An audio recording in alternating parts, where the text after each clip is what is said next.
J'ai un aveu à vous faire. Pendant mes 17 premières années de coaching, j'ai cru dur comme fer que le cadre, c'était un tue-l'amour. C'était déjà pas facile de trouver des clients, mais si en plus il fallait les assommer de règles à respecter et de considérations déontologiques, je voyais vraiment pas comment j'allais pouvoir construire une alliance avec eux. Alors j'avais bien entendu dans mes formations, position haute sur le cadre, position basse sur le contenu.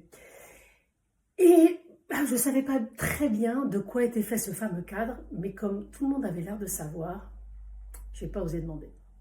Et pendant 17 ans, j'ai commencé mes coachings sans cadre, ou pas tout à fait sans cadre en fait.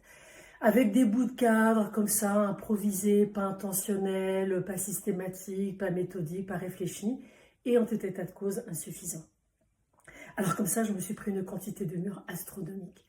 Comme avec cette cliente qui s'était fait une spécialité d'annuler ses séances à la dernière minute et qui ne voyait pas où était le problème.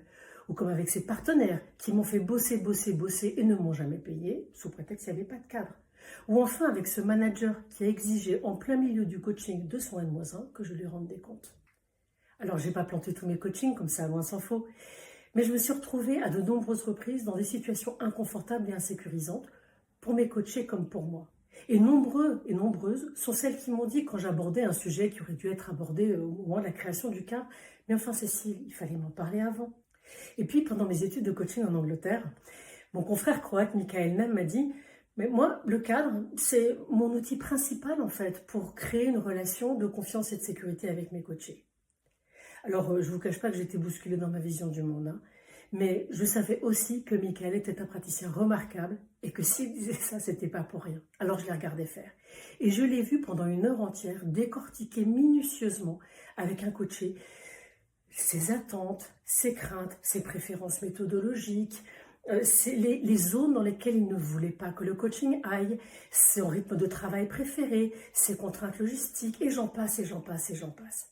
Mais ce que j'ai surtout vu à l'occasion de cette observation, c'est que le contrat, c'était pas quelque chose d'imposé, mais c'était quelque chose de co-créé, c'était quelque chose de dynamique, et surtout que pendant cette discussion, le coaching avait déjà commencé. Sur le cadre, élément essentiel de la construction d'une relation de sécurité psychologique, je pourrais passer des heures. Et je ferai peut-être d'ailleurs une série spécifique dédiée au cadre et à sa construction et à son contenu. Si ça vous intéresse, dites-moi dans les commentaires ou en message privé vos questions, vos besoins, vos objections et je construirai quelque chose en fonction de ça. La semaine prochaine, cadeau bonus spécial sur le thème du cadre et d'ici là, portez-vous bien.